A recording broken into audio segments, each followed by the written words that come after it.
पुष्पाञ्जलिं गुरुर्ब्रह्मा गुरुर्विष्णु गुरुदेवो महेश्वरः गुरु साक्षात् परब्रह्म तस्मै श्री गुरवे नमः। अखण्डमण्डलाकारं व्याप्तं येन चराचरं तत्पदं दर्शितं येन तस्मै श्री गुरवे नमः।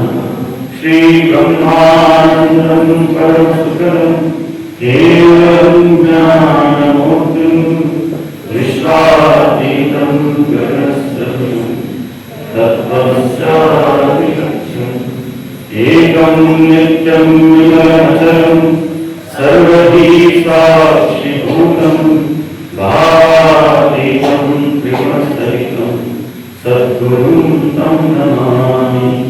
अज्ञानविज्ञानस्य ज्ञानाञ्जनशलाकया चक्षुरुन्मीलितं येन तस्मै श्रीगुरवे नमः। पुष्पाञ्जलिं समर्पयामि श्री श्री गुरुचरणकमलेभ्यो नमः।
ಪೂಜೆ ಆಗಬೇಕಾದ್ರೆ ಯಾರಿಗಾದ್ರೂ ಫೋನ್ ಬಂದರೆ ಮಾತಾಡಬೇಕು ಅಂತ ಅನಿಸಿದ್ರೆ ಖಂಡಿತ ಮಾತಾಡೋದು, ದಯವಿಟ್ಟು ಹೊರಗಡೆ ಹೋಗಿ ಮಾತಾಡಬೇಕು. ವಿಮೋಚನೆ ಮಾಡಿ. ಆ ಬ್ರಹ್ಮದೇವರು ಹೇಳಿದ್ರು, ನೀವು ಈಶ್ವರನ ಆರಾಧನೆ ಮಾಡಿ. ಚಂದ್ರನಿಗೆ ಇನ್ನೊಂದು ಹೆಸರು ಸೋಮ. ಸೋಮನಿಗೆ ನಾಥ ಅಂದರೆ ಈಶ್ವರ.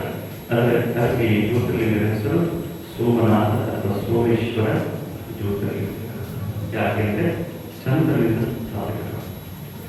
ಚಂದ್ರ ಈ ಜ್ಯೋತಿರ್ಲಿಂಗ ಪದಾರ್ಥ ಎಲ್ಲಿಂದ ತಂತ ಅನ್ನೋದು ಗೊತ್ತಿಲ್ಲ. ಯಾಕೆ ಈ ಪದಾರ್ಥ ಭೂಮಿಗೆ ಇಲ್ಲ. ಲ್ಯಾಬ್ರೇಟರಿಗೆ ರೀಸೆಂಟ್ ಆಗಿ ಟೆಸ್ಟ್ ಮಾಡಿದಾಗ ಆ ಪದಾರ್ಥ ಭೂಮಿಗೆ ಕಾಂಬಿನೇಷನ್ ಸಿಗ್ತಾರೆ. ಸೊ ಶಿವರು ಪ್ರಸನ್ನನಾಗಿ ಚಂದ್ರನಿಗೆ ಆಶೀರ್ವಾದ ಕೊಡ್ತಾ ಹೇಳಿದ, ನಿನ್ನ ಶಾಪ ವಿಮೋಚನೆ ಆಗಿದೆ, ಅದು ಸ್ವಲ್ಪ ಪ್ರಭಾವ ಇರುತ್ತೆ ಅಂತ. ಆ ಪ್ರಭಾವ ಏನಂದ್ರೆ 15 ದಿವಸ ನಿನ್ನ ಪ್ರಕಾಶ ಏರುತ್ತೆ, 15 ದಿವಸ ಏಳಿರುತ್ತೆ ಅಂತ. ಹೇಳಿದಾಗ ಪೂರ್ಣಿಮಾ ಆಗುತ್ತೆ, ಹೇಳಿದಾಗ ಅದು ಅಮಾವಾಸ್ಯ. ಹಾಗೆ ಈ ಮನಸ್ಸನ್ನು ಧಾರಣೆ ಮಾಡಿದ ಶಿವನಿಗೆ ಒಳ್ಳೆಯ ಪರಮಾತ್ಮ. ಆತ್ಮ ಅಂದರೆ ಸೂರ್ಯನಿಗೆ ಪರಮಾತ್ಮ ಈಶ್ವರ ಹೇಳುವುದೇ. ಆ ಆತ್ಮನ ಪ್ರಕಾಶದಿಂದ ಮನ ಪ್ರಕಾಶಿತವಾಗುತ್ತದೆ. ಈಗ ಚಂದ್ರ ಪ್ರಕಾಶಿತವಾಗುತ್ತದೆ, ಸೂರ್ಯನ ಪ್ರಕಾಶ. ಅದಕ್ಕೆ ಮನಸ್ಸು ನೀರುತ್ತೀರಾಗ್ತದೆ. ಪೂರ್ಣಿಮೆ ಬಂದಾಗ ಮನಸ್ಸು ಸ್ವಲ್ಪ ಜೋಶಿಯಲ್ಲಿ ಬರುತ್ತೆ, ಅಮಾವಾಸ್ಯ ಬಂದರೆ ಸ್ವಲ್ಪ ಹೋಗುತ್ತೆ. ಈ ತತ್ವವನ್ನು ಹಾಗೆ ಇರುವುದು, ಅದು ಪುರಾಣಿಕವಾಗಿ ಘಟನೆಗಳು ಹಾಗೆ ಇರುವುದು. ಇತಿಹಾಸದಲ್ಲಿ ಹೋದರೆ 1,000